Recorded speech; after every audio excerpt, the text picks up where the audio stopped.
Bismillahirrahmanirrahim. Assalamu alaikum, dear students. In last lecture, we have discussed the solution of the linear equation.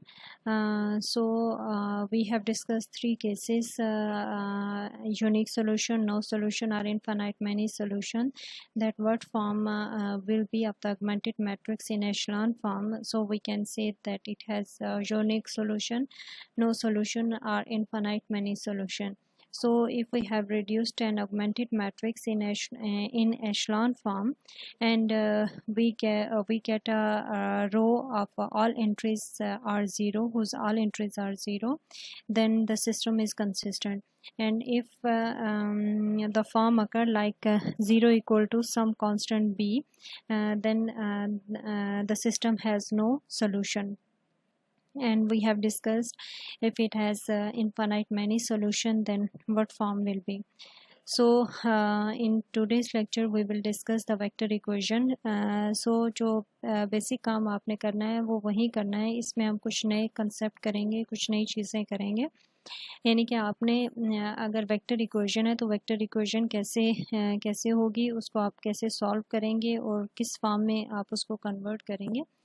और दूसरा आपके पास जो है वो इसमें कुछ नई चीज़ें भी हम ऐड करेंगे, लेकिन उन नई चीज़ों को भी मॉडिफाई करके फॉर्म जो है वो वही वाली बन जाएगी जो हम कर चुके हैं, यानी सिस्टम ऑफ लीनियर इक्वेशन वाली, और फिर हम उसको सॉल्व कर लेंगे. तो स्टेप बाय स्टेप हम चलते हैं कि वेक्टर इक्वेशन क्या होती है और कैसे हमने उसको सॉल्व करना है और किस फॉर्म में होगी. तो सबसे पहले आप लोग जो हैं वो वेक्टर्स कर चुके हैं, इसमें इतना कोई डिटेल में बताने की ज़रूरत नहीं है कि वेक्टर्स क्या होते हैं. कोई भी ऐसी आपके पास क्वांटिटी जिसकी डायरेक्शन हो और मैग्नीट्यूड हो वो वेक्टर होती है. इसकी जो सिंपल डेफिनेशन है. तो वेक्टर का हम जो है वो क्या करते हैं कि वेक्टर को आप एक कॉलम की फॉर्म में लिखते हैं. ठीक है, कॉलम की फॉर्म में लिखते हैं. आप उसकी डायमेंशन देखते हैं कि डायमेंशन मीन कि उसकी कितनी एंट्रीज आ रही हैं. कॉलम हमेशा उसका एक ही होगा. फॉर एग्जांपल अगर आपके पास एक ही एलिमेंट आ रही है तो वो हम क्या कहते हैं कि वो रियल नंबर को बिलोंग करता है. फॉर एग्जांपल x1 है या x2 है सिंपल, तो वो किसको बिलोंग करेगा, r को बिलोंग करेगा. सो अगर आपके पास हम लेते हैं कि वेक्टर्स इन R2, यहाँ पे r है, कैपिटल R जिस तरह लिखते हैं, और उसके जो ऊपर जो पावर आ रही है वो 2r. इसका मतलब है कि vectors in is two dimensional है. तो इट्स मीन कि आपके पास जो इसके एलिमेंट आ रहे हैं वो दो आ रहे हैं. कॉलम हमेशा एक ही होगा और वेक्टर्स उसके जो एलिमेंट होंगे वो दो होंगे. आप यहाँ हमने जो है वो w से डिनोट किया हुआ है. आप इसको x से भी डिनोट कर सकते हैं, y से भी. जनरली हम लिखते हैं x लिखते हैं तो x1 x2 आ जाएगा, y लिखेंगे तो y1 y2 आ गया. तो सिंपल जो इसकी डेफिनेशन है वो क्या है. So a matrix with only one column is called a column vector, or simply we call is a vector. So अगर यहाँ सपोज आपके पास जो है वो R3 में आता है, वेक्टर 3 डायमेंशनल है, तो इस केस में क्या आ जाएगा, एंट्रीज इसकी क्या आएंगी, W1 W2 W3. अगर 4 आता है तो W1 W2 W3 W4, ये 4 डायमेंशनल होगा. और अगर यहाँ पे n आ जाता है, n डायमेंशनल है, तो इट्स मीन के W1 W2 up to Wn हो जाएगा. ठीक है, उसका कॉलम हमेशा एक ही होगा. रोज उसकी जो है वो डिपेंड करता है उसकी डायमेंशन पे. आ रहे हैं यहाँ पे, जहाँ पे भी ये मिसिंग कोई नंबर है ना, यहाँ पे इसके रेक्टेंगुलर कोई आ रहा है, तो यहाँ पे कैपिटल R है. ठीक है. So the capital R stand for the real number that appear has entries in the vector, and the exponent 2 indicates that each vector contains 2 entries. ठीक है, कैपिटल R किसको डिनोट करता है, रियल नंबर को, और जो उसकी पावर में आ रहा है 2 जो आ रहा है वो इंडिकेट कर रहा है तो इसकी 2 एंट्रीज हैं, यानी वो उसको हम कहते हैं कि वो 2 डायमेंशनल वेक्टर है. 2 vectors in R2 are equal if and only if their corresponding entries are equal. ठीक है, वेक्टर्स का हम लोग जो है वो आप लोग मल्टी में भी कर चुके हैं कि वेक्टर्स जो हैं वो कब इक्वल होंगे, अगर उनकी कॉरस्पेंडिंग एंट्रीज जो हैं वो इक्वल होंगी. वेक्टर्स कब ऐड हो सकते हैं, अगर उनकी डायमेंशन सेम होगी. सब्ट्रैक्ट कैसे होंगे, अगर उनकी डायमेंशन सेम होगी. यानी अगर आपके पास एक वेक्टर 2 डायमेंशनल है और दूसरा वेक्टर भी 2 डायमेंशनल है, तभी दोनों ऐड हो सकते हैं या सब्ट्रैक्ट हो सकते हैं. और किसी वेक्टर को आप किसी स्केलर के साथ भी मल्टीप्लाई कर सकते हैं। तो ये छोटी छोटी चीज़ें हैं जो आप लोग कर चुके हैं और आप लोग इन चीज़ों से फेमिलियर हैं और आपको ये सारी चीज़ें जो है वो नाउन है, कोई इसमें कोई नई चीज़ नहीं आ रही, क्योंकि हमने करनी है वेक्टर इक्वेशन। तो वेक्टर इक्वेशन से पहले हमने क्या करना है कि जो इक्वेशन आपने लिखी है सिस्टम ऑफ लीनियर इक्वेशन को, उसको हमने वेक्टर की फॉर्म में लिखना है, ठीक है। तो वेक्टर इक्वेशन करने से पहले हम थोड़ा सा उसका जो बैकग्राउंड है उसको थोड़ा डिस्कस कर रहे हैं। ये सारी चीज़ें आप लोगों को रिवाइज करवा रहे हैं, इसका ये मतलब है। सो दो वेक्टर्स जो हैं वो हमें गिवन है u एंड v r2, तो उनका सम क्या होगा u प्लस v होगा। जैसे वेक्टर्स को हम ऐड करते हैं ना, एक u वेक्टर है, एक v वेक्टर है, तो वेक्टर को हम कैसे प्लॉट करते हैं कि उसका ओरिजिन से डिस्टेंस लेते हैं उस पॉइंट तक, तो वो u वेक्टर आएगा। तो हम जो है ना वो दो वेक्टर्स को ऐड भी कर सकते हैं यूजिंग पैरेललोग्राम लॉ।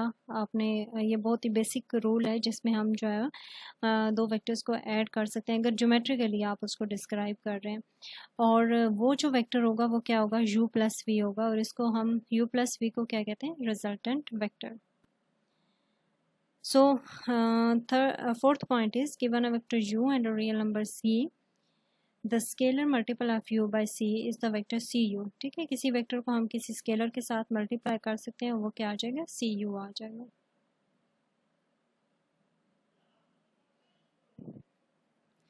बहुत ही सिंपल एग्जांपल है, इसमें बताया गया है कि हम दो वेक्टर्स को कैसे ऐड करेंगे और किसी स्केलर के साथ इसको कैसे मल्टीप्लाई कर रहे हैं। बहुत ही इजी है।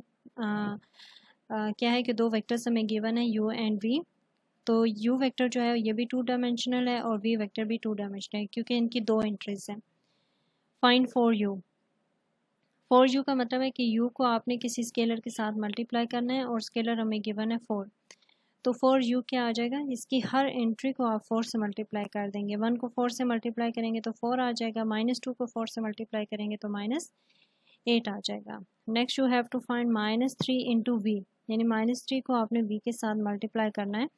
तो v आपके पास ये वेक्टर, इसको -3 से मल्टीप्लाई कर दें, you will get the vector -6 and 15।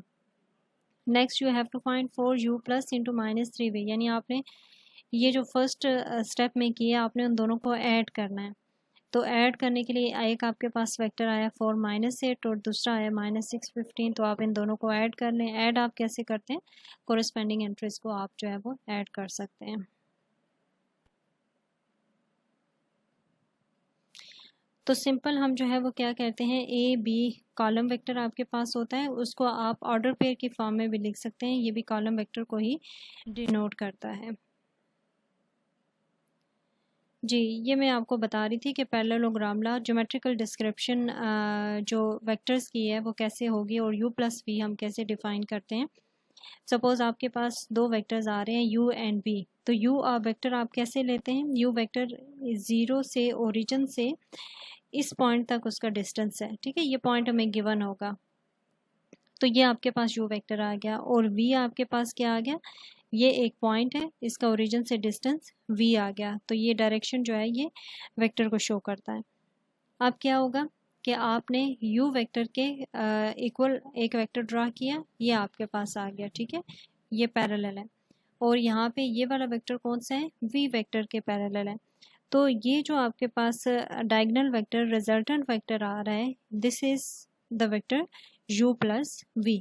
सो इसको हम क्या करते हैं, पैरेललोग्राम लॉ से यूज़ करते हुए एक पैरेललोग्राम बन जाती है ना, ठीक है। अगर आप इसको गौर से देखें तो ये क्या बनी है, पैरेललोग्राम बन गई है। तो ये आपके पास जो है वो इसकी ज्योमेट्रिकल डिस्क्रिप्शन है कि कैसे आप दो वेक्टर्स को जो है वो ऐड करते हैं, क्योंकि ये जो u प्लस वी यूज़ हो रहा है ना, ये आगे एक कंसेप्ट है उसमें यूज़ होता है। तो इसलिए फिर आपने इसको देखना है कि u प्लस वी यानी कि जो रिजल्टेंट वेक्टर है वो हम कैसे फाइंड आउट करते हैं और वो कैसे आता है। ये u है, तो अगर आपने -u लिखना हो तो -u फिर क्या आ जाएगा, ओरिजिन से इस डायरेक्शन में आ जाएगा, ठीक है। ये u है ना, तो यहाँ पे -u आ जाएगा। सपोज ये u है, तो अगर इसको इतना ही और एक्सटेंड कर देते हैं u के सिमिलर, तो वो क्या आ जाएगा 2u हो जाएगा, ठीक है, एक और वेक्टर आ जाएगा। तो इसी तरीके से आप उसको कंटिन्यू कर सकते हैं। यू वेक्टर आपके पास है, ठीक है। मैं आपको बता चुकी हूँ कि अगर 3 डायमेंशनल है और n डायमेंशनल है तो n डायमेंशनल में क्या होगा, आप उसको कैसे जनरलाइज फॉर्म में लिखेंगे, u equal to u1 u2 up to un। So इसके जो कॉलम है वो एक ही रहेगा और इसकी जो रोज़ हैं वो n आएंगी। तो इस मैट्रिक्स का जो ऑर्डर होगा वो क्या होगा, n क्रॉस 1, यानी number of rose into number of columns. तो नंबर ऑफ रोज n आ रही हैं और नंबर ऑफ कॉलम एक आ रहा है। So the order of this matrix will be, this column vector will B n cross 1। ये कुछ अलजेब्रिक प्रॉपर्टीज़ हैं वेक्टर की कि आप जो है वो इफ़ यू वी एंड डब्ल्यू आपके पास वेक्टर्स हैं आर एन में और सी डी कोई भी स्केलर्स हैं। ये बहुत ही बेसिक जो है ना वो प्रॉपर्टीज़ हैं कि addition law with respect to addition law with respect to addition, vector addition holds in vectors, ठीक है। यानी आप u प्लस वी करें या v प्लस u करें, दोनों का आंसर सेम आएगा। कम्यूटेटिव प्रॉपर्टीज को आप कहते हैं with respect to addition holds in vector. Next is associative property with respect to addition holds in vector. Associative में, कम्यूटेटिव में आप 2 वेक्टर्स लेते हैं, एसोसिएटिव में आप 3 वेक्टर लेते हैं। So u plus v plus w equal to u plus into v plus w, तो ये दोनों सेम आएंगे। Additive identity holds in vector, यानी कि u प्लस जी 0 या 0 प्लस u करें तो वो क्या आ जाएगा, वही वेक्टर आ जाएगा। और इसी तरह एडिटिव इन्वर्स भी होल्ड करता है। एडिटिव इन्वर्स u का लेंगे तो वो क्या आएगा, माइनस u आएगा। और जो 5th और 6th प्रॉपर्टी है स्केलर मल्टीप्लिकेशन से रिलेटेड है, c into u plus v equal to c u plus c v and c plus d into u equal to c u plus d u. c into du equal to, you can write it cd into u, and multiplicative identity also hold, it mean 1 u equal to u।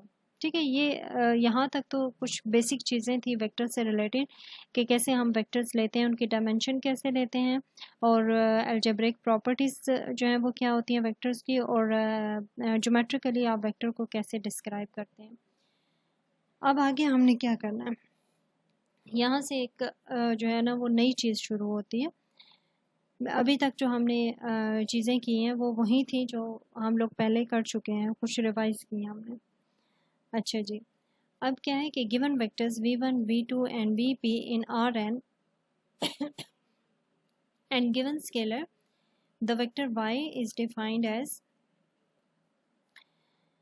हाँ जी, अब हम ये जो चीज़ define कर रहे हैं वो क्या डिफाइन कर रहे हैं, लीनियर कॉम्बिनेशन।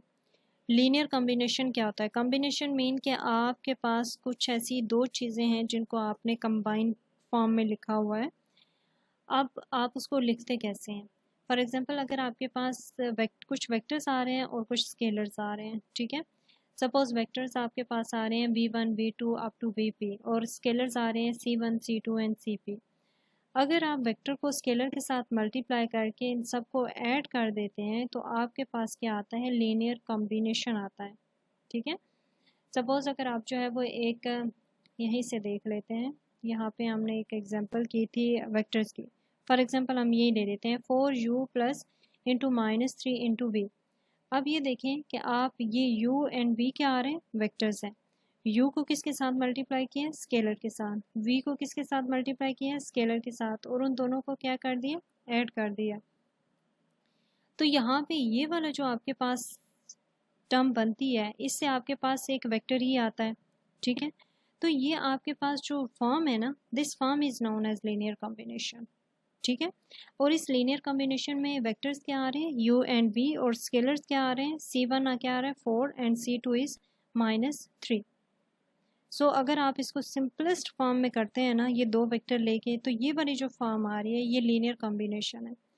और अगर आप उसको nth फॉर्म में लिखते हैं, ठीक है, जनरलाइज फॉर्म में आप इसको लिख रहे हैं जनरल फॉर्म में, तो ये आएगा y इक्वल टू y भी एक वेक्टर है, ठीक है।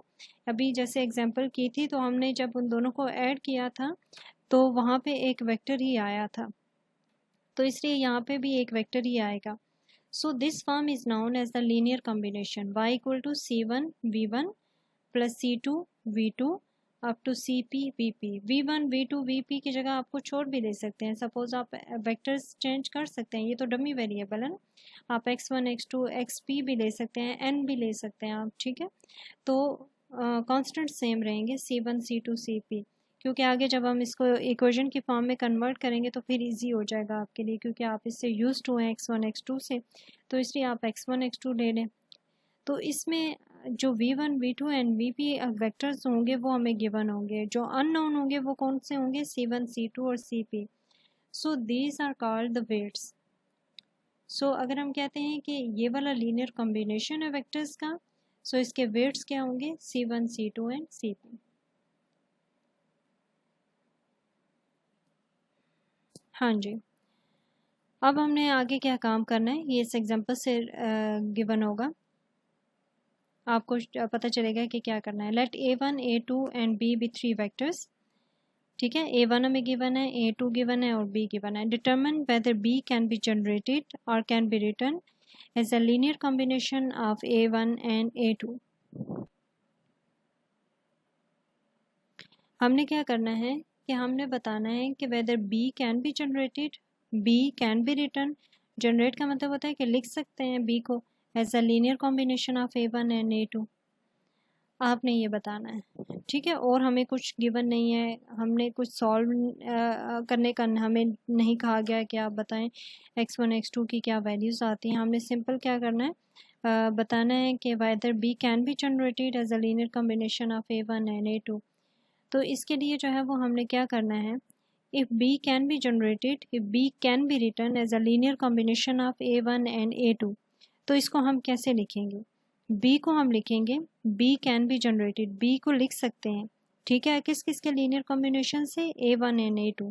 तो A1 A2 का लीनियर कॉम्बिनेशन क्या होगा, x1 A1 plus x2 A2, और किसके इक्वल होगा, B के।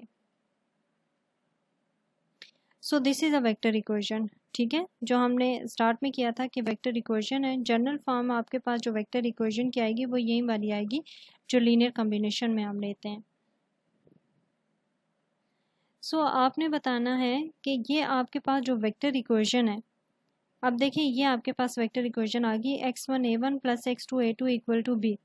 इसमें x1 x2 अननोन है, A1 A2 और B नाउन है, तो इनकी वैल्यूज हम सब्सटीट्यूट कर देते हैं, ठीक है। x1 A1 की वैल्यू आपने पुट की प्लस x2 A2 की वैल्यू पुट की, और B हमें जो गिवन होगा 7 4 एंड -3, ठीक है, ये वाली वैल्यू कर ली। अब x1 और x2 कोई भी स्केलर है, ये किस वेक्टर के हर एलिमेंट के साथ मल्टीप्लाई कर सकते हैं। हम क्या कर रहे हैं कि इसको सिंप्लीफाई कर रहे हैं, इसको हम इक्वेशन की फॉर्म में लिख रहे हैं। तो यहाँ से आपने इसको x1 के साथ मल्टीप्लाई कर दिया, तो ये क्या आ जाएगा, x1 -2x1 -5x1 2x2 5x2 and 6x2 और 7 4 एंड -3। तो उनको हमने ऐड कर लिया, क्योंकि उनके डायमेंशन सेम है वेक्टर्स की, तो वेक्टर्स ऐड हो सकते हैं, तो ये आपके पास ये वाली फॉर्म बन जाएगी, ठीक है। तो ये दोनों मैट्रिसेस इक्वल हैं, अगर दोनों वेक्टर्स इक्वल हों तो इट्स मीन कि इनकी कॉरस्पेंडिंग एंट्रीज सेम है। So you can write it x1 plus 2x2 equal to 7 -2x1 plus 5x2 equal to 4 and -5x1 plus 6x2 equal to -3। अब देखिए ये आपके पास क्या आ गया, सिस्टम ऑफ लीनियर इक्वेशन आ गया। तो अब आपने क्या करना है कि इस सिस्टम ऑफ लीनियर इक्वेशन को हमने सॉल्व करना है। सॉल्व करके हमने देखना है कि इस सिस्टम का सॉल्यूशन एग्जिस्ट करता है या नहीं करता। अगर सिस्टम का सॉल्यूशन एग्जिस्ट करता है then B can be written, can be generated as a linear combination of A1 and A2. And if its solution does not exist, then B cannot be written as a linear combination of A1 and A2. ठीक है, simple हमने ये चीज़ बतानी है। सो वही आपने काम करना है, ऑगमेंटेड मैट्रिक्स फॉर्म करनी है, उसको रिड्यूस्ड करना है आपने एशलॉन फॉर्म में, और एशलॉन फॉर्म में रिड्यूस हमने किया तो इसका सोल्यूशन आपने लिख लेना है। अब ये देखें इसकी लास्ट रो जो है वो क्या आ गई, 0 0 एंड 0 0 0 0 आ गया, तो सिस्टम कंसिस्टेंट है, कंसिस्टेंट है, सिस्टम का सोल्यूशन एग्जिस्ट करता है। तो यहाँ से आपके पास x1 की वैल्यू आ गई 3 और यहाँ से डायरेक्ट x2 की वैल्यू आ गई 2, उसका यूनिक सोल्यूशन आया है, ठीक है। तो हमने क्या बताना था, whether b can be written as a linear combination of A1 and A2। तो सोल्यूशन का सिस्टम का सोल्यूशन एग्जिस्ट करता है, so B can be written as a linear combination of A1 and A2। और इसके वेट क्या आते हैं, 3 एंड 2। और इसको हम लिख सकते हैं, अगर आप इस इक्वेशन में सब्स्टिट्यूट करें तो ये इसको सेटिस्फाई करेगा, यानी x1 A1 plus x2 A2 equal to b। अगर आप इसको सॉल्व करें ना तो 3, ये क्या आ जाएगा, इस 3 को मल्टीप्लाई करें आ जाएगा 3, और प्लस 2 को 2 से करें तो 4 आ जाएगा। तो 3 + 4 क्या आता है, 7 आता है, यानी ये दोनों साइड से इक्वल आते हैं। ठीक है, ये इसको सेटिस्फाई करता है।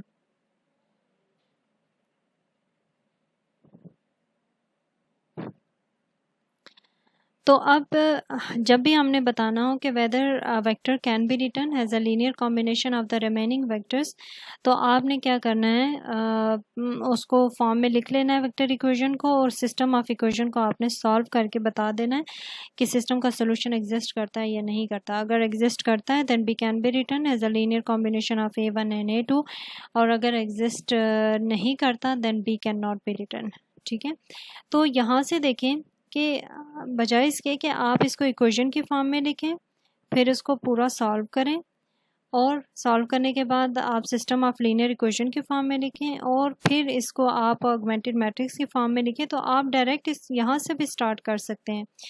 यहाँ से स्टार्ट करने के लिए आप क्या करेंगे, ये देखें, ये जो फर्स्ट वेक्टर आ रहा है ये किसका आ रहा है, A1, ये वाला जो वेक्टर है, यानी कि आप ऑगमेंटेड मैट्रिक्स से डायरेक्ट स्टार्ट कर सकते हैं। ज़रूरी नहीं कि आप ये सारा जो हमने सिंप्लीफिकेशन की है ये आप पहले करें।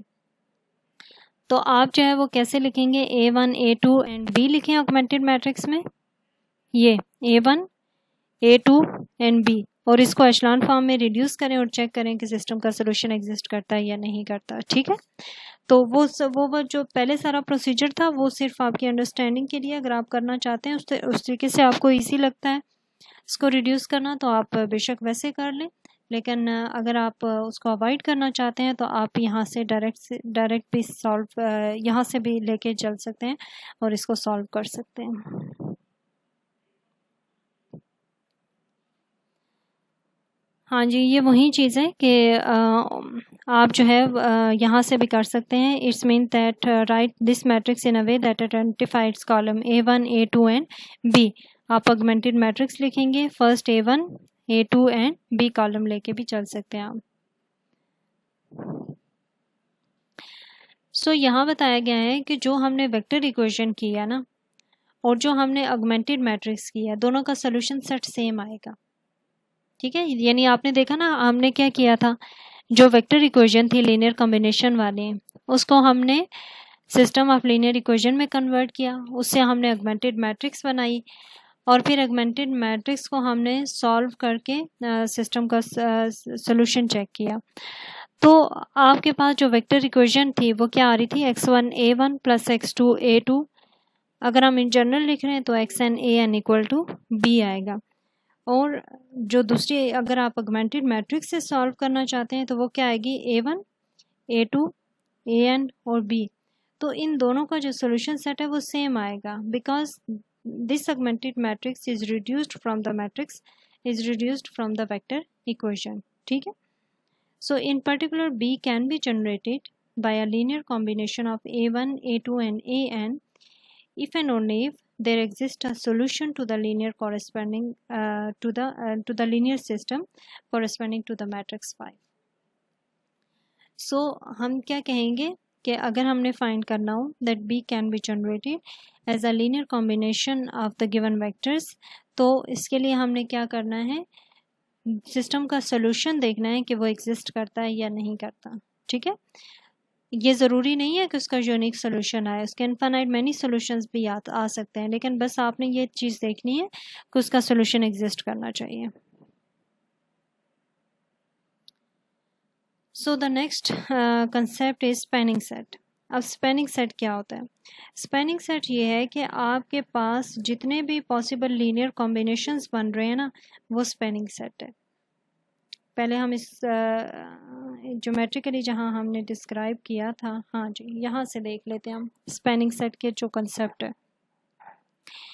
अब देखें, ये आपके पास वेक्टर u है, ये v है, इसका हमने कहा था कि ये इसका एक लीनियर कॉम्बिनेशन जो रिजल्टेंट वेक्टर है वो u प्लस वी है। तो u प्लस वी आपके पास जो है वो क्या आ रहा है, ये लीनियर कॉम्बिनेशन आ रहा है ना, किस किस का आ रहा है, u एंड v का, और इसके वेट्स क्या हैं, 1 1 1 u प्लस 1 v। ठीक है, ये एक लीनियर कॉम्बिनेशन है। अब लेट अस सपोज कि आप जो है ना वो इस वेक्टर को एक्सटेंड करते हैं, तो यहाँ पे क्या आ जाएगा, माइनस 2u आ जाएगा। ठीक है, और इसको एक्सटेंड करते हैं तो यहाँ पे क्या आ जाएगा, वेक्टर 2v आ जाएगा। तो 2u एंड 2v का जो रिजल्टेंट वेक्टर आएगा वो क्या आ जाएगा, 2u प्लस 2v। इसी तरह ये एक और आपके पास रिजल्टेंट वेक्टर आ गया। इसी तरीके से आप एक्सटेंड करते जाएं, नेगेटिव साइड पे भी हो तो आपके पास एक पूरा सेट बन जाएगा। सो set of all possible linear combination, जितने पॉसिबल लीनियर कॉम्बिनेशंस बन सकते हैं उनको अगर आप सेट की फॉर्म में लिखें तो वो क्या होगा, स्पैनिंग सेट होगा।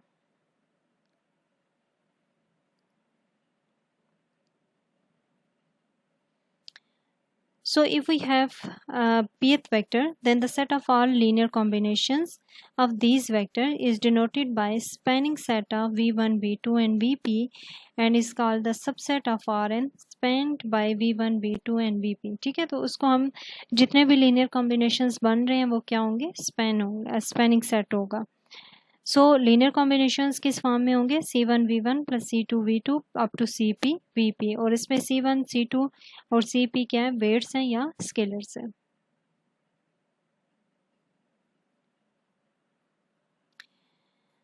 सो स्पैनिंग सेट हम देखते हैं कि अगर आपके पास एक वेक्टर आ रहा है, दो वेक्टर्स आ रहे हैं, तो उनका स्पैनिंग सेट ज्योमेट्रिकली आप उसको कैसे डिस्क्राइब करेंगे।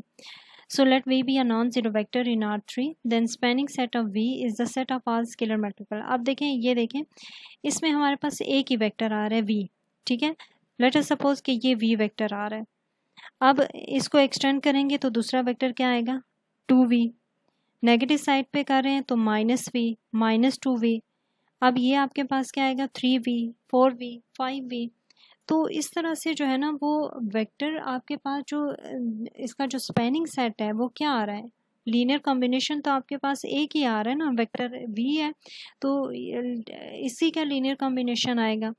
और इसका वेट क्या आ रहा है, यहाँ पे 1 आ रहा है, जब 2v आएगा तो इसका वेट 2 आएगा, 3v आएगा तो इसका वेट 3 आएगा। तो ये देखें, जितने भी इसके लीनियर कॉम्बिनेशन बनते हैं जा रहे हैं वो क्या आती जा रही है, एक लाइन आती जा रही है। ये आ गया -v -2v -3v, positive side पे जाते हैं तो ये आपके पास एक लाइन आ जाती है। So geometrically spanning set of one vector is a line passing through origin, origin से पास हो रही है। Spanning set of one vector is a line passing through origin। अब हम दो वेक्टर ले लेते हैं और ज्योमेट्रिकली हम उसको चेक करते हैं कि अगर दो वेक्टर होंगे तो उनका स्पैनिंग सेट ज्योमेट्रिकली किस चीज़ को डिस्क्राइब करेगा, either it will be a line और प्लेन। सो यहाँ पे देखें, आपके पास दो वेक्टर्स हैं u एंड v, और यहाँ पे क्या आ जाएगा, 2u, यहाँ पे 3u, 4u 5u।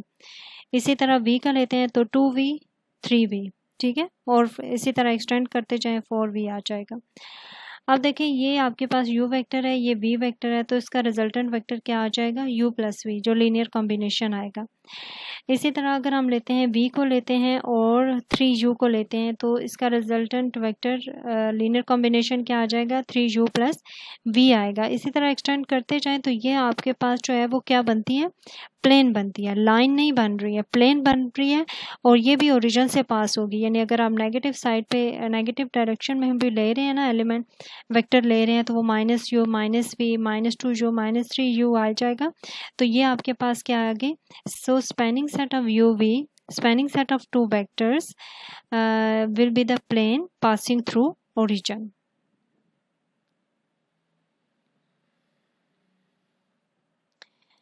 सो आज के लेक्चर में जो हमने मेन चीज़ की है वो क्या किया है कि वेक्टर इक्वेशन का किया है। वेक्टर इक्वेशन आपके पास क्या होती है, जो लीनियर कॉम्बिनेशन होते हैं, y = c1 y1 plus c2 y2 plus c3 y3 up to cn vn या cp vp। तो लीनियर कॉम्बिनेशन की फॉर्म में जितने भी एलिमेंट्स बनते हैं उनको हम क्या कहते हैं कि आपके पास वो उनके वेट्स आते हैं c1 c2 एंड cp। और इस चीज़ को हम चेक करते हैं कि if a vector can be generated as a linear combination of the remaining vectors, तो इसके लिए आप चेक करते हैं कि ऑगमेंटेड मैट्रिक्स बनाते हैं और उसका सोल्यूशन एग्जिस्ट करता है या नहीं करता। दूसरी जो मेन चीज़ की वो हमने स्पैनिंग सेट का की कि स्पैनिंग सेट क्या होता है। Spanning set is the set of all linear combinations, और ज्योमेट्रिकली हमने इसको देखा, डिस्क्राइब किया कि spanning set of one vector is will be a line passing through origin, and spanning set of two vector will be a plane passing through origin. Okay, hope so कि आप लोगों को आज का लेक्चर समझ आ गया होगा। फिर भी अगर कोई कन्फ्यूजन, कोई प्रॉब्लम हो तो इंशाल्लाह we will discuss it in live session. Thank you for joining me. Allah Hafiz.